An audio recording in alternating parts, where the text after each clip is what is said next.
Hi, everybody. Welcome to part 3 of our 3-part LinkedIn Live series titled #JLohrWomen. Join the conversation. Today, we're going to be focused on what it's like to work in science in the wine industry. So I'm Jenifer Martinez, HR director here, and today I'm going to be joined by a few of our other J-Lohr women in science.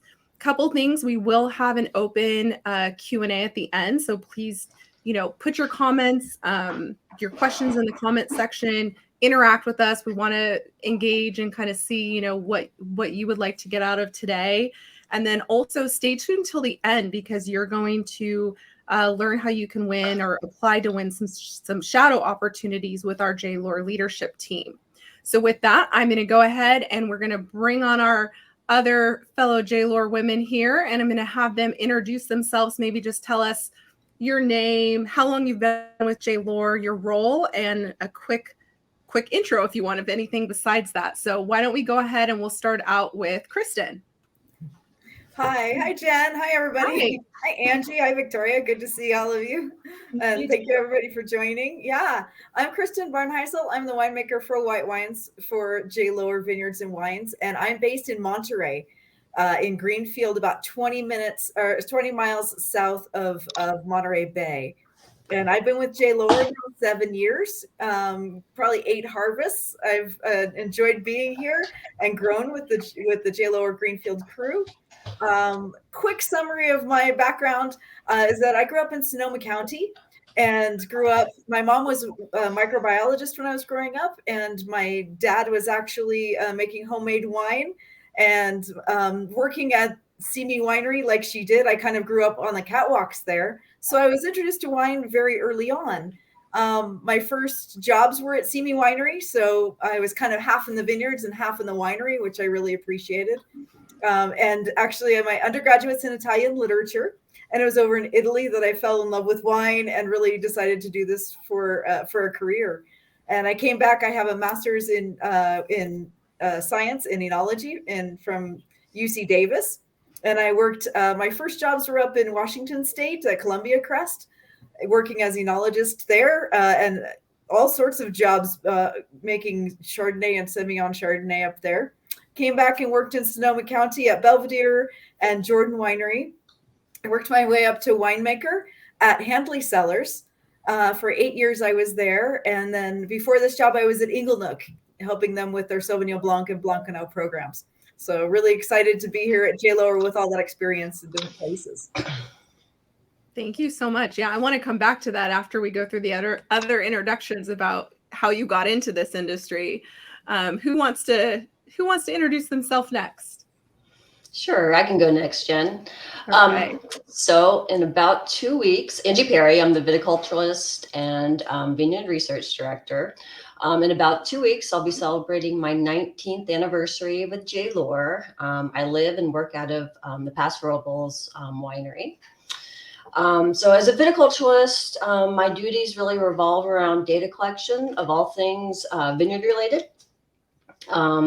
Probably 2 of the most important aspects are probably crop estimation and vineyard irrigation management. And as far as my role as vineyard research director, we have both in-house research projects, and we often collaborate with researchers at various universities, allow them to perform research projects on our property. I also serve on committees and boards for the American Vineyard Foundation and for NGRA, the National Grape Research Alliance. Both of these organizations work hard to further research on the most pressing problems in our grape and winemaking industries. All right. Thanks, Anji. Last but not least, Victoria. Hi, I'm Victoria Mayer. I'm a lab technician in Paso Robles. I've been with J-Lohr for about 7 months. I very recently graduated from CU Boulder in Colorado, and then was very fortunate to get my first position in the wine industry with J-Lohr. So hopped in a car, road tripped over here, been here since, very thrilled. My position is very fortunate where we get to work directly under the J-Lohr winemakers as part of a team providing analysis and setting up aroma and taste trials for them. And since I'm based out of Paso Robles, primarily I'm working with our red winemaker, but occasionally I get to venture to Greenfield and visit Kristen. So that's great.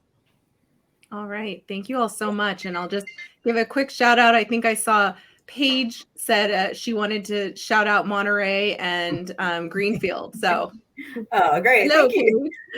All right. Paige. So, just to kind of go back to, what Kristen kind of to introduce herself, kind of talked about how she grew up with her family a little bit. Is that really where, I guess, your mom you said somebody was making their own homemade wine, correct? Yes. Yeah. So my mom was working at Simi Winery as microbiologist, and my dad was also making homemade wine each year. So we got out there with the second crop, just a little bit of second crop of wine to make it a couple barrels each year. Gotcha. So, yeah. All right. So is that where you kind of decided, or was it on when you were in Italy? Is that where you kind of decided this is the path you wanted to take? Like, when did you really know that I want to be a winemaker, or I want to be in this field? Yeah, good question. I think that was when I was in Italy that it really turned the key for me, that I realized an appreciation for wine around the table, conduit to conversation. I think before that I knew the industry, but it was more like the family, how would I say, the family career. I feel about it that way. So to kind of have a different appreciation for it with other friends and family in Italy. So I had a difference. It was conduit to conversation and really complemented the food very well. So yeah, really fell in love with it over there. Nice. And Victoria, for you, how did you, I think, had studied, correct me if I'm wrong, like, was it biochemistry or something like that? What did you want to do? I guess, where was your interest in that field? Where did that come from? Tell us a little bit about that and just kind of what you were looking for when you found J. Lohr. Yeah, absolutely. So going into college, I chose biochemistry because I wanted to do a STEM major and have a little bit of diversity, because my end goal was going to be medical school. So my first couple years of college, I was very involved with different medical clubs, getting shadowing experience, all of that. But one class, my freshman year, it was my first organic chemistry semester. My teacher loved chirality, and that's a chemical concept that was discovered through winemaking. Oh. So it was kind of something that I was like, oh, a light bulb, like winemaking is so chemistry heavy. So it kind of prompted me to look into all the other areas where I could use chemistry. And I just subtly got off the med school route and on to just exploration. And then eventually my senior year, I spent a lot of time going to tasting rooms and touring different wineries, and I just fell in love with the industry. So J. Lohr was just a perfect fit, and I'm glad they were looking. Perfect time. Yeah.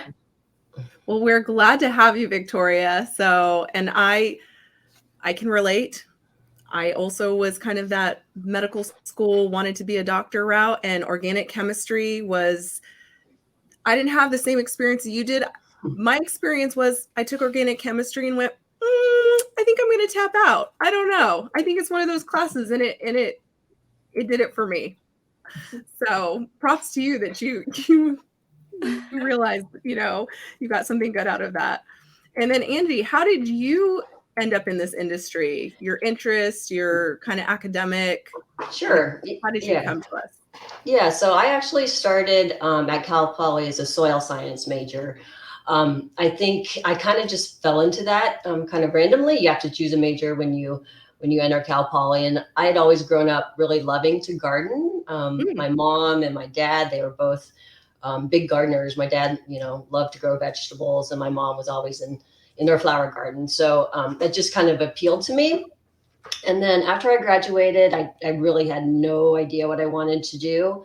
I kind of took the first job that was offered. It was in an avocado packing house. And I quickly realized that this was not for me. I needed to be outside. I needed to get my hands dirty. And And at the time, I happened to be dating my now husband, who was working at Cal Poly. So I decided, well, maybe this would be an opportunity for me to go back to school. And I started looking at what would be a good next step. Mm-hmm. And the kind of a funny coincidence is Carrie lived across the street from me. And Carrie was getting her master's degree in viticulture at Cal Poly. And so I knew her. And so I decided to go talk to the head professor. And he told me that Richard Smart, who is one of the leading researchers in grape viticulture, was going to be doing a sabbatical there for the next couple of years. And so anyways, I decided to go back into viticulture. I thought, I really wanted to stay on the Central Coast. Mm-hmm. But then it turns out when I started looking for internships, Carrie again popped up, and she hired me at Lohr for my first internship. And a few years later, she is now married to our white winemaker, Brendan. So it's kind of a small world. But yeah, that's kind of how I got involved in the industry. Very cool. I did not know that about you, Anji. So Yeah. I love that I'm learning a little bit more about all of you during this as well. So thanks for sharing. I think that gives people a little bit of insight too on how people find their way to this industry, because it's always so unique for everybody. Absolutely. Let's see here. What do you think are the most important skills for each of your positions? And unless somebody wants to jump in, I'll pick on Victoria. Yeah, I'll go ahead and start with this one.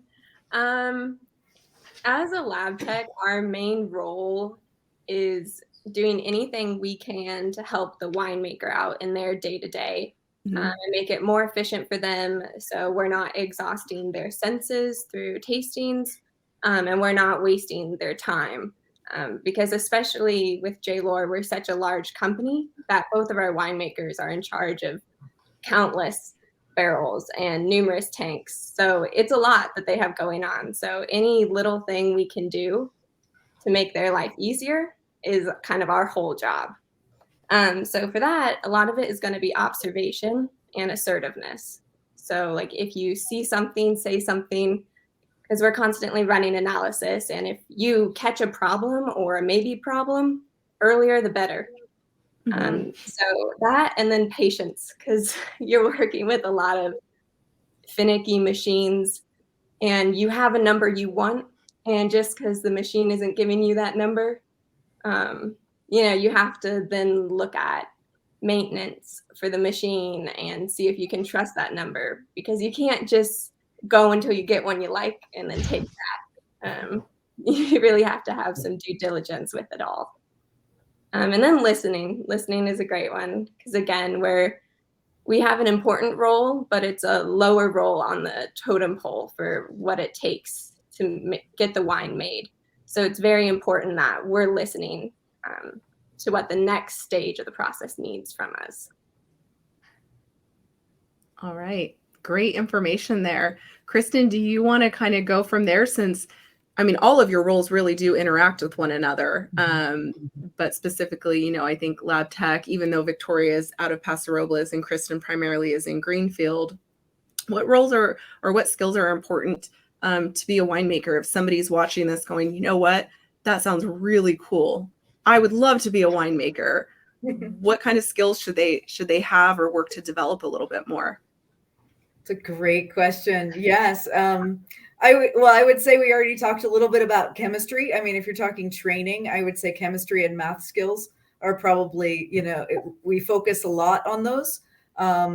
Chemistry, because, I'm relying on our lab technicians in Greenfield, and I know in Paso, Brendan and Steve do too, with Victoria and the team there. And what happens when we're trying to construct a wine is really it's the blend of art and science, right? So we want to blend something and create a certain flavor, but to make that flavor, it's like cooking. We need the science behind it. We need the chemistry to say, oh, I really liked that. What is that? And how do I do that to the tank and bottle what's in tank exactly like I want it to be? So that's what that is facilitating. So the chemistry really helps with that aspect of it. Microbiology, training in microbiology, because knowing fermentation and yeast and bacteria is very important for fermentations, and also keeping the wine healthy for sanitation all the way through the process and through bottling. Because we're working with fluids, a little bit of physics is good to know about fluid flow and how the machines work as we work with some of the larger machinery in the cellar. So it's kind of a nice cross if you're talking subjects. It's a nice intersection of a few different subjects. But for other skills, I would echo what Victoria was saying in terms of listening and communication skills. And I tend to, with my team, have a conversation and then always follow up with a written email in terms of decisions. That's very important.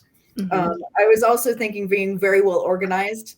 My job entails taking what our VP of winemaking, Steve Peck, has for our bottling schedule and looking at that, especially at this point in the year, looking at that to meet those goals. So making sure the wines are maintained in the cellar, healthy with good free sulfurs, and also then ready for bottling on the dates that we need them. So it's translating that from that level, the annual level, down to my crew and what we can do to make those bottling blends ready. So being organized is really helpful. And then detail oriented. I think always double checking your numbers and your work is very important. There are a lot of, I say, a million details in the winemaking process. So double checking each one is really important. So I think that I look at all of those as very important aspects for my job. That's some really good information and tips, Kristen. Thank you. Yeah, of course. And Angie, what about you? What do you think are important skills for someone who, or for yourself, but then also folks that are wanting to get into potentially something in viticulture research? Tell us about that. Sure. I would say one of the most important skills, because we collect so much data, is to be able to turn that data into useful information. Something that the vineyard managers or the owners can quickly understand and then utilize. So for me, that's really strong, like Excel skills, to be specific. I mean, that's my main tool is everything goes through Excel. Like Kristen said, attention to detail. You don't want, to be giving anybody bad data. It needs to be correct. It needs to be accurate. She also mentioned being highly organized and efficient with the way you do things. Those are, really important skills for a viticulturist.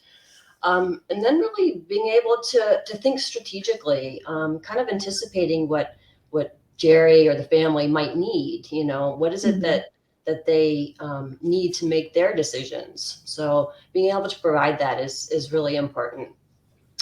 And then people management is huge. I mean, I have a permanent staff. I also have seasonal interns. They're the ones really doing all the hard work. Nothing would get done without them. So being able to train, being able to motivate, mentor, support them is really important. And as Kristen, said, communicating, clearly, effectively to a variety of people. We work closely with a lot of different people, owners, vineyard managers, winemakers, our staff. So being able to convey the important ideas is really, it's just critical. So yeah, I'd say those are probably the most important things. Okay. No, I think that's a lot of really good information for our viewers. So what would you say? I always think this is the wine industry is fun. We always talk about that on each of our LinkedIn Live series, regardless of which department you're in. But what do each of you like about working in this industry, and what are your favorite parts of your position? Whoever wants to jump in. Well, they're all going to be shy today. I'll go. Okay. I do. Yeah, I really love my position. I think it's back a little bit to the reason I got into this industry, which is sharing the wines. I really love sharing the wines, whether it's with consumers or here I'm on a sales trip and with our sales team or doing a tour at the winery. I really appreciate getting feedback and having that conversation about the styles of wines and seeing their eyes light up. So I really appreciate that. I appreciate the art of the blending and of blending. I think that's one of my favorite things to do. Tasting through a set of wines and trying to imagine what they taste. And oftentimes there's a synergy that it's better than each of the parts. So fortunately, it kind of comes together in a beautiful way when you're doing the blending process. So I find that very fascinating. And also, as I'm sharing wines, if we get a good score, I really appreciate that, of course, scores and competitions that we enter. And also, probably even more than that is kind of the acknowledgement of a respected colleague, somebody that just says, hey, I tried that. So fortunately, in our industry, there's a lot of networking and a lot of camaraderie and sharing ideas. So I appreciate that, as I appreciate other people's wines too. So, and I'd be remiss if I didn't mention that I love experimentation. So I love seeing what's out there and trying new yeasts or barrels or trying a new method. So just always being open and learning a new process, I find fascinating about the wine industry. It's never the same vintage twice. So it makes it very fun to keep learning. Great. Yeah, for sure. I can echo a bunch of those things. I just really love my job. And for me, one of the most important things is the people. I mean, we just have such a great team. Everyone is just so dedicated to producing great wines and doing so in a sustainable manner. And for the most part, I can't speak for everyone, but I think we really like each other. We have fun working together. I not only have good friends at Lohr, but I've made, great friends, at different wineries and different parts of the industry. And the job itself is just so fun and challenging. I mean, every year, Mother Nature throws us a different curveball, Like last year we had heat waves and it was, like 4 inches of rain. And this year we're already at 20 inches and it's still March. Right. It's just so many different things going on. And to deal with those challenges, it's just rewarding and the job just stays incredibly interesting. Like Kristen said, at the end of the day, to share a bottle of wine that you've made with, to share it with family and friends, something that you've created or helped to create, and something you're proud of, what could really be better? It's really a fun industry and a great job. Well, and I think I love that you said that, Anji, because I think all of you play such an important role and you all do play a part specifically, as, in the science, kind of in your roles at Lohr. Everything that goes out in a bottle, you had a hand in. And I think that's amazing when you sit down, I hadn't thought about it that way, but sitting down and enjoying bottle and knowing I participated in this. Yeah. That's really cool. So yeah, it really does make you feel proud and it makes you feel good and it's fun. And it's, it's really great. Yeah. All right, Victoria, because I think you were starting to speak and then I jumped in there. Didn't cut you off. I was just more of the same.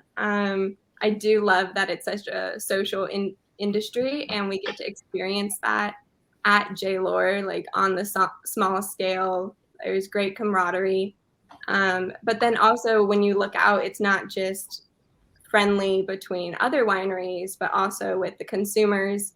I think somebody even commented that they liked my earrings, and that's very sweet of you. Thank you. So it's just that people get involved. You get feedback. And that's all really great. It makes it a very easy industry to get comfortable in. If you have a question, ask. If that person doesn't know, try the next one. It's just open communication all the time, and it's always changing. Especially being on the data collection side, I get to see how the numbers aren't exactly the same each year. But then also with the blending, it's really cool just to see the artistic license that the winemakers get to take with that, because no vintage will be the same. And I'm excited, having just participated in my first harvest. We just bottled a rosé that had a couple grapes that I got to help out with. So that's exciting. Very cool to be a part of. Really cool. Yeah. Well, and speaking of that, we have a couple questions that came in. I do want to ask one more question of this group, though, before we get to some of the Q&A, just because, again, I know folks are interested and they're going to want to learn about the shadow days, etc. But if you all had to give a piece of advice to someone who said, you know what, I want to be Anji, I want to be Kristen, I want to be Victoria, I want to do what they do, what should they be doing now? What can they do? Some of you alluded to a little bit of that, in terms of like maybe things to study, skills to have. But is there any piece of advice, I guess, that each of you could offer up someone who is watching this going, I never thought about that, but that seems really cool. I want to do that. The first thing that comes to my head is go to tastings. When I was looking for a foot in, I took a little weekend trip to California right when I knew they were hiring for harvest positions. And I went tasting at 5 or 6 different wineries and just handed them my resume at the end. I asked them certain questions throughout the tasting so they knew where my focus was going, but I always left a resume. And through that, I got 3 different harvest offer positions. I just happened to be fortunate enough to find a full-time position with Lohr that suited me much better. But that's my recommendation. If you're just looking for an in, just go talk to people directly. Good advice. All right, who's next? Who has another words of wisdom for us? I would guess, obviously, if you're going to go into science, you kind of need a science background of some sort, so education obviously is the first step. My undergraduate is in soil science. I don't think it necessarily has to be in viticulture, and I'm not sure about winemaking, but it probably could, Kristen has a different degree too. So, certainly a good education is important, certainly like internships like Victoria was doing, like, even though she ended up with a full-time job, an internship is a great way to get started. I started here as an intern. I have 4 other people in the Vineyard office that, started by working for me as interns and ended up with full-time jobs. So, it's a great way to get started. And I would just say, as far as the viticulturist part, like, you do need to have a certain level of patience. It takes time to get experience, especially with a crop that we grow that only produces fruit like once a year. You only get once a year to experience all the things that Mother Nature can throw at you. So it can take a little while, but to be patient and to, keep learning, because there's always so much to learn. And my only other thought would be to just be prepared to work hard. I'm a big believer that having a strong work ethic is, the key to success, pretty much whatever job you're trying to achieve. So that would just be my add-ons. All right. Thanks, Anji. And Kristen, do you have anything to add or? Yes, to tack on to a little bit to what Anji was saying, as you're getting through your education, I would say to just keep networking and join as many groups as you can. And whether that's, like ASEV or Women for Wine Sense, or even if you're at Cal Poly or UC Davis, I know there are student organizations that are dedicated to tastings and things like that. So exposure and just keep building your network. I know YVI Central Coast is coming up. Again, keep going to those kinds of meetings and conferences to grow your network. And I think the second thing also as you go through is just have confidence in yourself. And as Victoria did, go up and introduce yourself and, hand off a resume. And I think that would really open up the door for you in your career. So a couple pieces of advice. Thank you all so much. Of course, we're not done yet. We're getting some questions in, so we want to definitely see if we can address some of those. And our first question that came in is, what about data science? How much do you deal with data analysis? My guess is a lot based on what I've heard already, but I don't know if somebody wants to take that and maybe dig in a little bit deeper. I can start us out on that one because they'll go into way more depth, I'm sure. But data collection and analysis is every day for me, all 8 hours. My whole role is running analysis, whether it's pH, TA, sugar, free SO2. There's a whole array of different numbers I could be collecting. And how I know what I'm collecting or what I should collect is based on work orders that come directly from our winemaker. So if they've added an ingredient to the wine, or it's been mixed, or it's moving a barrel and we're adding SO2 for storage and safety, that is when a sample then comes to us so we can confirm that the ingredient was added correctly and the wine is still exactly where our winemaker wants it to be. And in harvest, data collection just goes up. We're collecting grape samples all the time are being brought to us to run analysis on so we can tell them when that plot should be harvested. Once the grapes are delivered, we take numbers so our winemaker knows what to expect for fermentation processes. So my whole life is spreadsheets and Excel, but in a fun way. I love it. All right. Our next question. Was there an aha moment when you realized that making wine had so much science?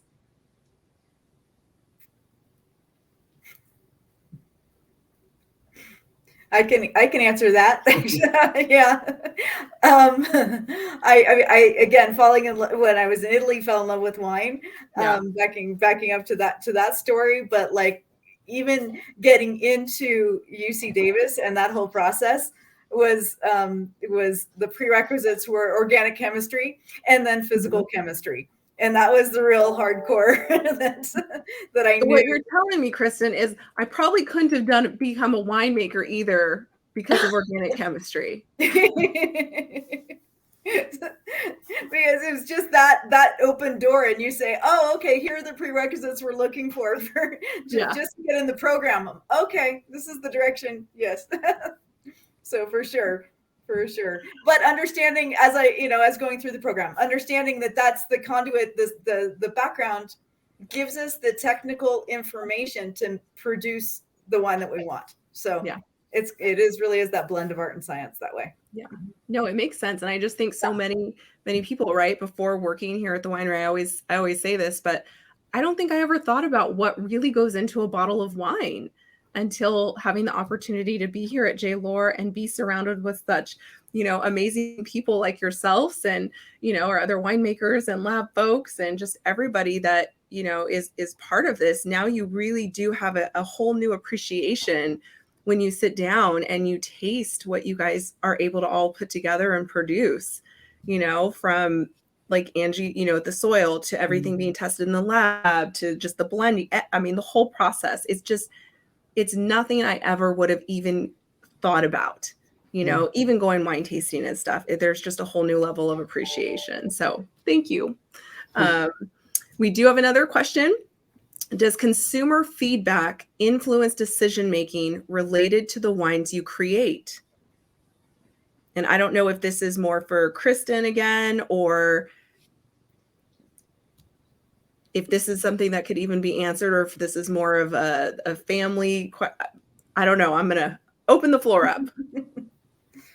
I will say, yes, I'm always open to what consumers have to say about the wines.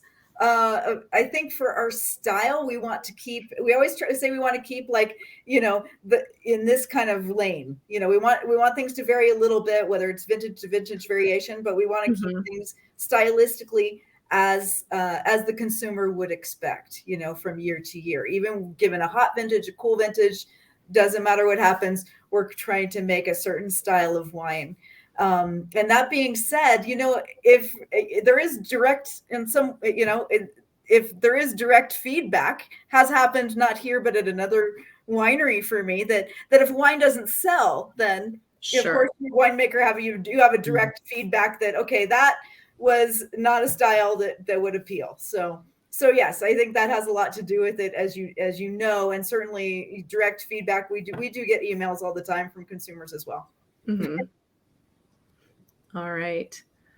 Oh, and I see somebody wrote in that they had the opportunity to meet the family and you, Kristen, last year, it looks like, and it was one of the best experiences in their professional life. So, Kristen, you left a really good impression on Sabrina, it looks like. So many thanks to you from her. Wow, thank you very much. That's very nice. Thank you. Yeah. All right, I'm just kind of taking a look here to see if we have any other questions. It doesn't look like it. It looks like we've kind of slowed down there. So I will go ahead and close us out then. So everyone I know is busy at work, and we so appreciate your time tuning in and sharing a little bit of your afternoon with us. So kind of what we have going on, this again was our part 3 of a 3-part series. So we would love for, people to apply for our physical and virtual shadow days, which you can do at jlohr.com/jlohrwomen. There are some due dates. So the marketing one, which was our part 1, is coming up quickly. March 31st is the deadline to apply. For the sales shadow days is April 20th. And then for the science is going to be May 18th. All of these, if you're interested in kind of learning, maybe you missed the sales or the marketing one, they are available to watch kind of on that replay on LinkedIn. And then we are going to let selected Shadow Day participants know they'll be notified in the next couple of months when the sessions will take place, etc. And those are going to be happening in late spring, early summer of this year. And again, we just appreciate everybody's time.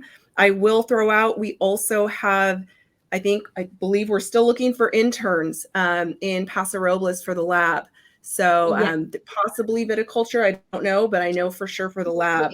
And so if you want to go ahead, you can always send us an email, send us your resume at careers@jlohr.com. Those will come to me and I'll work with the different managers.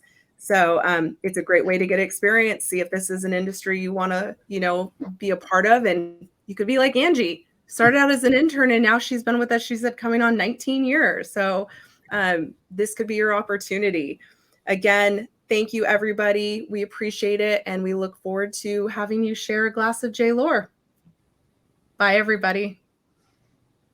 Bye, everyone. Bye. Have a good afternoon.